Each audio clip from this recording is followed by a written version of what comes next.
Ayan po, magagawa po kami ng itataas po namin ang aming TV. Ayan.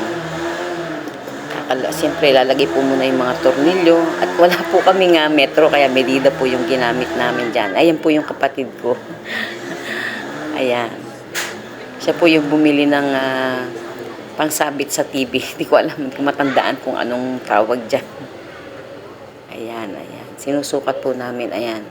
Ginuguhitan po namin, lalagyan ng mark para po maano po namin kung saan namin bubutasin. Ayan. Ayan.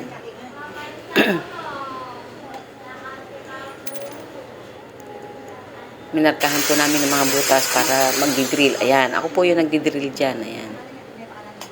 Ayan. Siya po yung nagpupukpok yung kapatid ko. Ayan.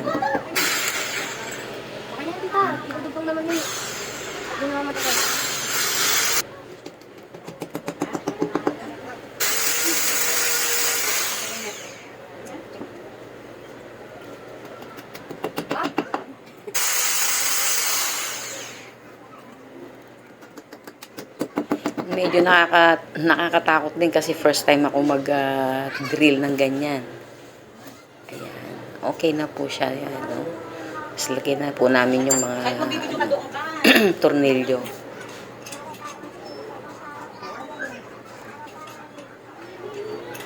Ayan, nailagay na po namin. I-screw po namin yung mga tornilyo. Ayan. Kasi po delikado na po sa baba yung aming TV. Nakita po naman ninyo na nasa baba lang po, nakapatong lang po doon sa bangkong maliit. So, itinaas na po namin. Ayan. Nakalimutan ko talaga kung anong pangalan yan.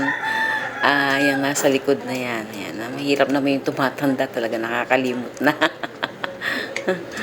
Ayan. Ang ganda na niyan. Pagka safe na siya. Hindi na kami kinakabahan na baka malaglag. Mahulog yung TV sa baba kasi nakapatong lang nga sa bangko. Ayan. Ini-screw na po namin. Ayan. Buti na lamang po may mga tools kami dito sa bahay. Ayan. Oo, di ba? Nagda-drive daw siya. Ilalagay na po namin ang TV. Ayan.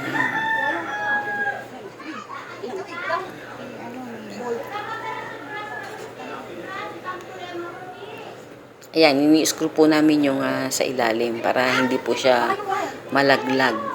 Kailangan po i-safety po natin. Sige, ano. Yan, okay na po. Nailagay na. O, yan. Okay, pwede siyang i-tilt mo siya. Pwede siyang i-ganyan. Ayan. Ayan, basta maparaan. Pwede. Ayan, o. Diba, hindi na tayo gagastos.